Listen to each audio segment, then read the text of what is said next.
No vídeo anterior, nós falamos sobre como o imediatismo pode arruinar a sua vida e como que isso pode ser o problema que pode descarrilhar tudo na sua vida. Independente dos seus planos, da sua intenção, da sua boa vontade, até mesmo da sua motivação. Se você tem esse aspecto do imediatismo muito forte, isso significa que você vai ter muito problema com priorização.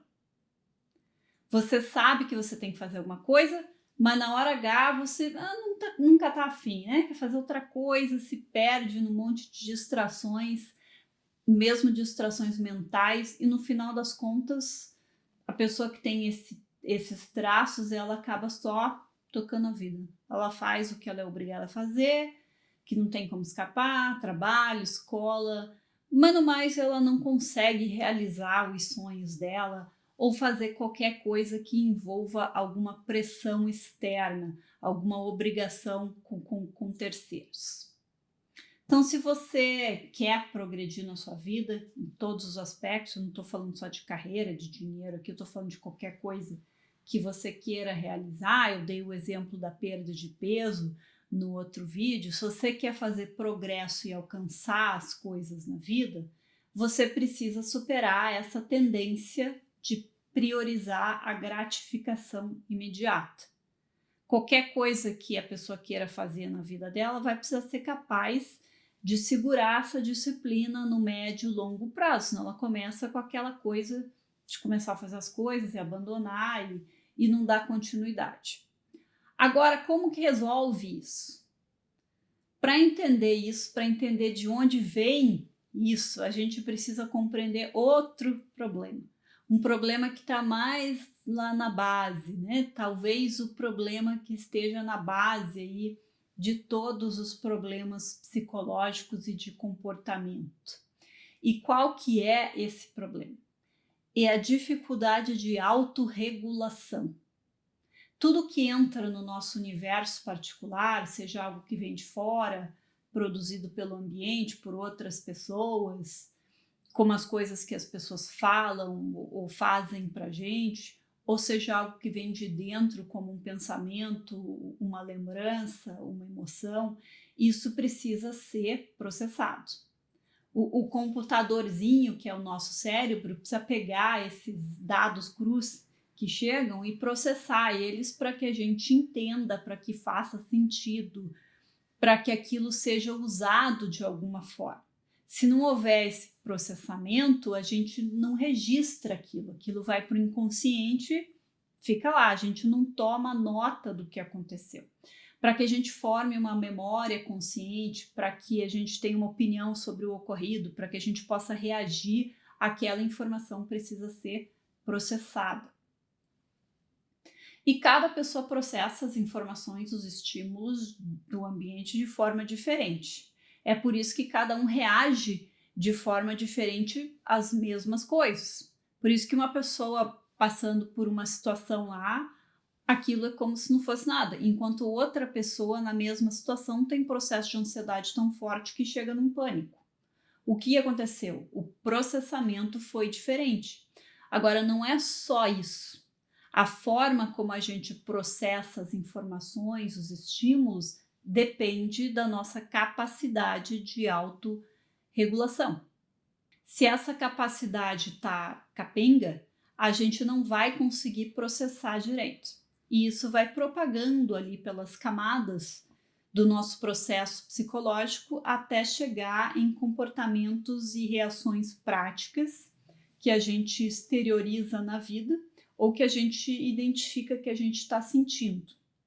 Então, desde ansiedade, estados depressivos, inquietação, impulsividade, imediatismo, que a gente falou aqui, devaneios excessivos, até uma dificuldade de controlar os pensamentos.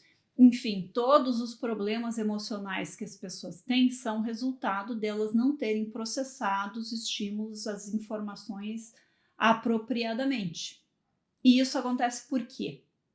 Porque na base de tudo elas têm uma dificuldade com a autorregulação. Esse processamento é ineficaz. Então vamos entender essa autorregulação.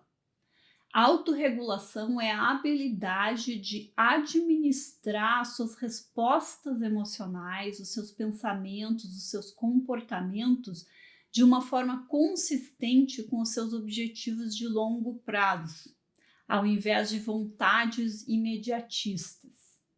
Então, o exemplo que a gente viu no vídeo anterior da perda de peso, ele é perfeito para ilustrar esse ponto aqui.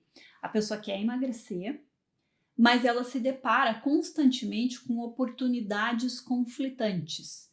Então, a todo momento, ela tem que tomar decisões. Vai comer aquele pedaço de bolo ou vai levar a dieta a sério? Vai para a academia fazer exercício ou vai inventar alguma outra coisa mais importante para fazer naquele momento? Se a pessoa constantemente não faz o que ela mesma se propôs a fazer, o que está acontecendo? Ela está falhando justamente aí na autorregulação. Ela está sempre priorizando a vontade do momento, em detrimento dos objetivos de longo prazo dela. No caso aqui, perder peso. Mas como que isso funciona no caso de uma ansiedade, por exemplo, ou nos devaneios excessivos? No caso da ansiedade, é uma falha, um desmoronamento na capacidade de autorregulação. A pessoa não consegue gerenciar as emoções dela apropriadamente. No caso dos devaneios excessivos, o que acontece é que a pessoa tem uma dificuldade com a autorregulação. Ela vai, ao longo da vida dela, desde muito cedo, desenvolvendo métodos, estratégias de enfrentamento que são chamadas de maladaptativas, ou seja, elas não funcionam direito, elas produzem efeitos colaterais negativos. Nesse caso, a pessoa usa fantasias mentais para regular as emoções e o humor, para proporcionar artificialmente certas emoções, mas aquilo acaba tendo efeitos colaterais negativos. E essas coisas tendem a ter um efeito composto. Então, a pessoa que tem lá uma ansiedadezinha social moderada, daqui a pouco ela desenvolve uma ansiedade generalizada e vai caminhando para episódios de pânico. Ou desenvolve transtorno de dissociação, depressão. Então, as coisas vão se intensificando com o passar do tempo. Até do ponto de vista do imediatismo, o que começa gerando efeitos como baixo desempenho na escola, impulsividade, priorização de festas e prazeres momentâneos, vai gerando um efeito composto de resultados fracos na vida, que vai afetando a autoestima da pessoa. Então a pessoa chega lá na meia-idade e ela não fez nada, ela não tem um currículo de realizações. Pelo contrário, ela tem um currículo de sonhos frustrados, de coisas que ela começou e abandonou, de ideias que ela teve e nunca fez nada com aquilo, de estar num emprego que ela odeia, mas não pode sair porque ela tem conta para pagar. E isso também vai gerar problemas psicológicos.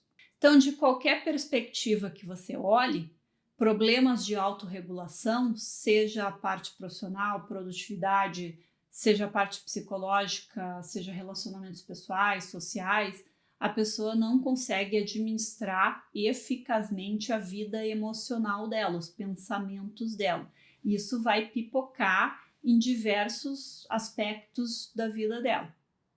Inclusive, vai gerar mecanismos de defesa que afetam os interrelacionamentos dela. A pessoa que é muito fechadona e não se abre, a pessoa que reage agressivamente a qualquer coisinha já quer brigar, a pessoa que se ressente facilmente, a pessoa que tem dificuldade de se impor e não consegue defender os próprios interesses, a pessoa que fica magoada com tudo, a pessoa que qualquer coisinha já está chorando, a pessoa que fica com raiva com muita facilidade, a pessoa que não consegue confiar nos outros e não forma relacionamentos íntimos, pessoa que não consegue se firmar num relacionamento afetivo, está sempre mudando de parceiro. Tudo isso é problema de autorregulação. Então você vê que a autorregulação ela está por trás de tudo. Tanto que o principal papel do psicólogo no consultório, qualquer que seja a demanda do paciente, seja ansiedade, depressão, frustração com a própria vida, problemas de relacionamento, o papel do profissional é ajudar o paciente a desenvolver estratégias eficazes de autorregulação.